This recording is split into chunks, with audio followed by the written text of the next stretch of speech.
ഇനി നമ്മൾ പോകുന്ന ഒരു വിയോഗ വാർത്തയിലേക്കാണ്. മുതിർന്ന മാധ്യമപ്രവർത്തകൻ NRS ബാബു അന്തരിച്ചു.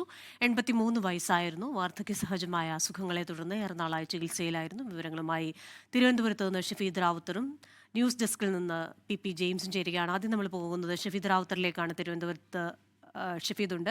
ഷഫീദെ, എപ്പോഴായിരുന്നു അന്ത്യം? സംസ്കാര ചടങ്ങുകളെ പറ്റി എന്തെങ്കിലും വിശദാംശങ്ങൾ ലഭിച്ചിട്ടുണ്ടോ? ഒരുപാട് മാധ്യമപ്രവർത്തകരുടെ ജീവിതത്തിൽ വലിയ പങ്ക് വഹിച്ചിട്ടുള്ള, അവരുടെ ഒരു ടാലന്റിനെ കണ്ടെത്തുന്നത് മുതൽ അവരെ മെൻറ്റർ ചെയ്യുന്നത് മുതൽ അവരുമായി സൗഹൃദത്തിൽ കഴിയുന്നത് വരെയൊക്കെ ഒരുപാട് കാര്യങ്ങൾ അദ്ദേഹത്തിൻ്റെ പേരിൽ നമ്മൾ കേട്ടിട്ടുള്ളതാണ്.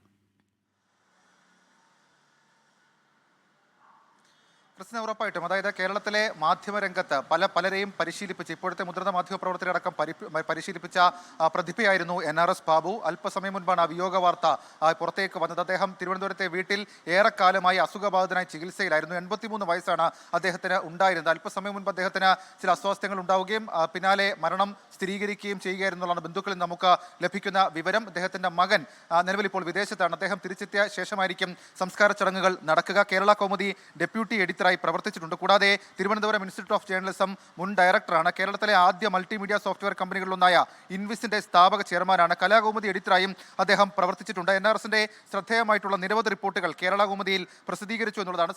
സാഹിത്യരംഗത്തും അദ്ദേഹം നൽകിയ സംഭാവനകൾ എടുത്തു പറയേണ്ട കാര്യമാണ്. നിരവധി പുസ്തകങ്ങൾ, പ്രത്യേകിച്ച് മായാത്ത കഥകൾ, ആരും പറയാത്ത ചില മഹാകഥകൾ എന്നൊക്കെയുള്ള പുസ്തകങ്ങൾ അദ്ദേഹം മലയാള സാഹിത്യത്തിനും സംഭാവന ചെയ്തിട്ടുണ്ട്. എന്തായാലും മാധ്യമപ്രവർത്തകർക്കടക്കം വലിയ നഷ്ടമുണ്ടാക്കിയ ഒരു വിയോഗം, ആ വാർത്തയാണ് തിരുവനന്തപുരത്ത് നിന്ന് അല്പസമയം മുൻപ് പുറത്തു വന്നത്. ക്രിസ്റ്റീന,